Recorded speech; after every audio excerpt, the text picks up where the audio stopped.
Você está no canal Eu Estudo a Lição com o pastor Samuel Camilo. Hoje é segunda-feira, dia 9 de dezembro de 2024. E o tema que estudaremos na nossa lição da Escola Sabatina será Jesus e o Pai. O texto que serve como base aqui para o nosso texto de hoje encontra-se especificamente em Gênesis capítulo 3, versos 7 a 9, que diz assim: Então os olhos de ambos se abriram e perceberam que estavam nus. Costuraram folhas de figueiras e fizeram cintas para si. Ao ouvirem a voz do Senhor Deus que andava pelo jardim, quando soprava o vento suave da tarde, o homem e sua mulher se esconderam da presença do Senhor Deus entre as árvores do jardim. E o Senhor Deus chamou o homem e lhe perguntou: Onde você está? Bom, você já deve ter percebido que quando falamos sobre Jesus e o Pai, nós estamos falando sobre um relacionamento que foi quebrado lá no passado, quando o pecado chegou aqui no nosso planeta, e que então agora a Trindade Divina, ou a divindade, Pai, Filho e Espírito Santo, estão tentando trabalhar para fazer com que essa unidade entre Deus e a humanidade volte a acontecer. Como essa unidade entre Cristo Jesus e Deus o Pai pode de alguma forma espelhar essa unidade que deve haver entre o ser humano e ao mesmo tempo o Pai. É sobre isso que a gente vai conversar hoje, daqui a pouquinho.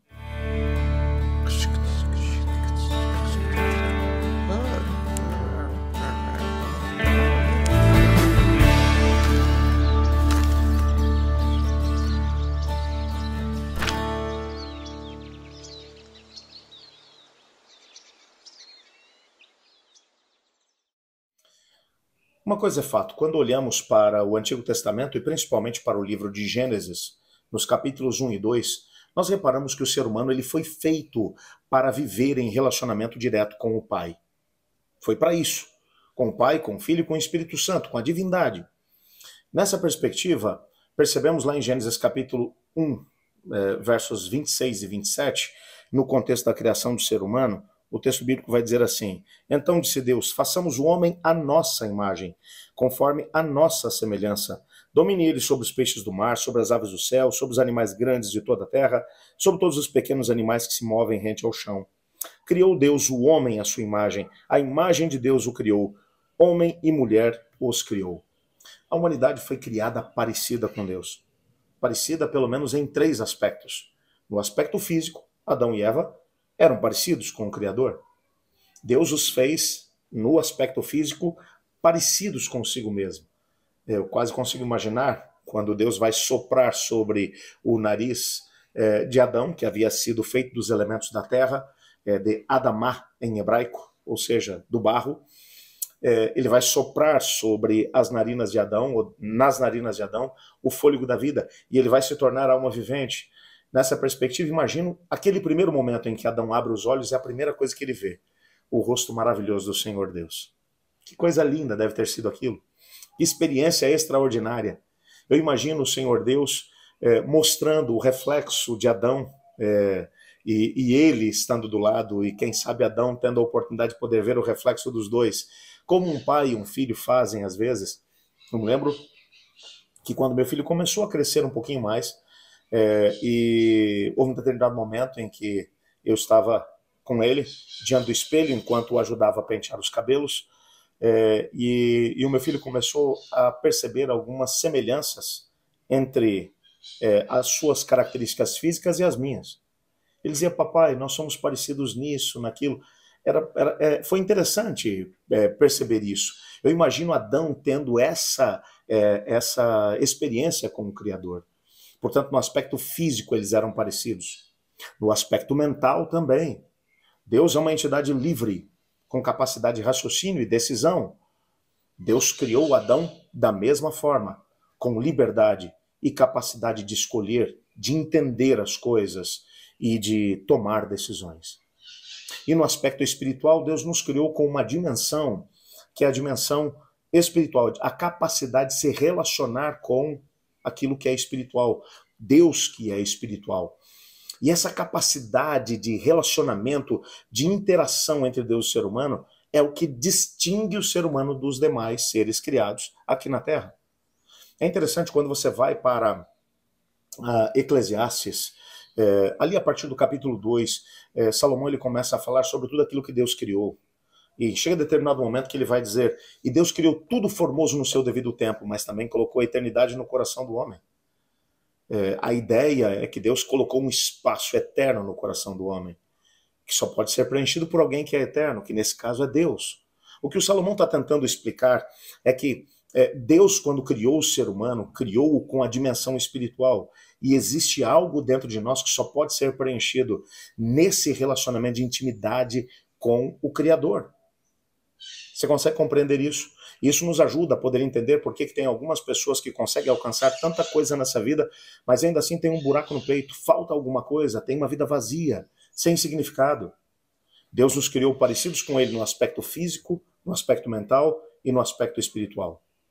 A primeira coisa que aconteceu depois que o ser humano pecou foi um afastamento, uma separação entre o ser humano e Deus. Isaías 59, verso 2 vai dizer: os seus pecados fazem separação entre vocês e Deus.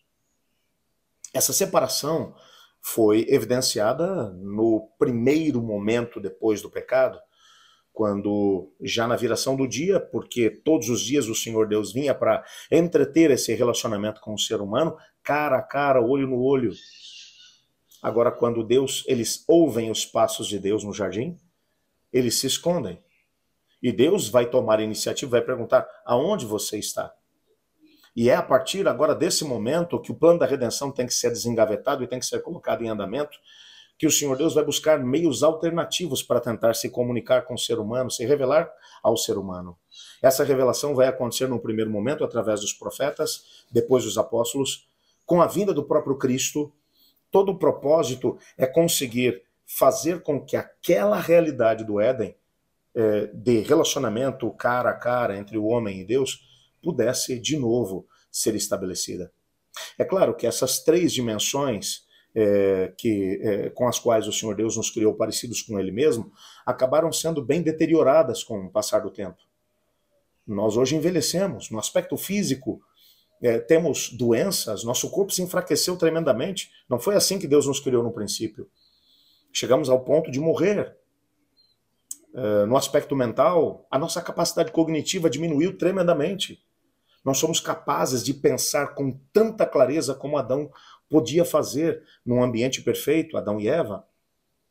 No aspecto espiritual, para podermos entreter relacionamento com Deus, parece que é uma briga intensa. Algo dentro de nós nos empurra sempre para longe do Senhor. Agora, para que esse estado de coisas se modificasse no plano da redenção, para que a redenção, a comunicação máxima de Deus com os homens pudesse acontecer, dentro do plano original traçado por Deus. Quando eu falo Deus, eu estou falando do Pai, do Filho e do Espírito Santo.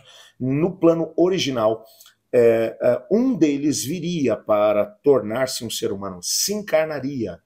Agora, como havia uma distância tão grande entre Deus e o ser humano, porque o pecado faz isso, nos separa de Deus, um deles viria para ser um de nós. Tornaria-se carne como um de nós.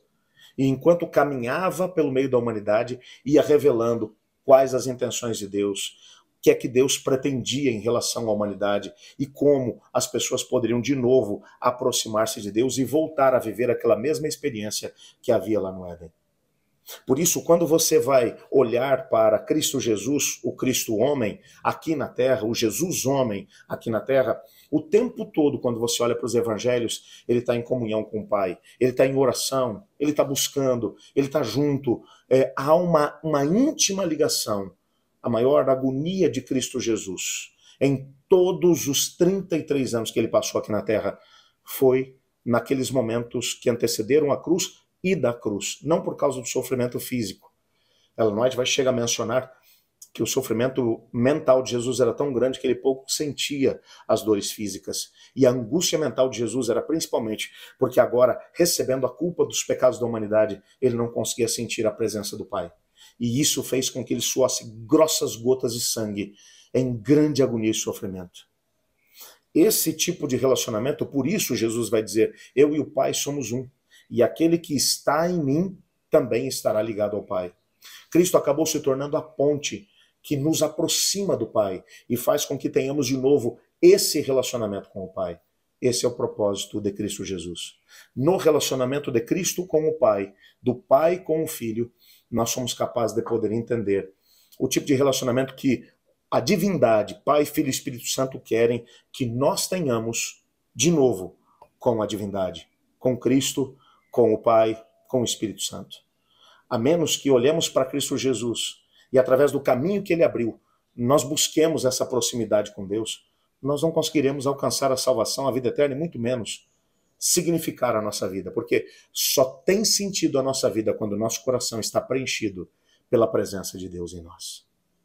Vamos orar? Obrigado, Senhor, por tua palavra e porque através dela nós podemos compreender aquilo que é a tua vontade e entender que fomos criados à sua imagem e semelhança. Ajuda-nos a nos aproximarmos de ti e a voltarmos a ter uma comunhão a melhor possível que pudermos ter nesse mundo de pecado, dor e sofrimento. Até que possamos de novo viver contigo num relacionamento face a face na Canaã celestial. Ajuda-nos a podermos viver essa realidade. Em nome de Jesus que oramos. Amém. Eu estudo a lição e você?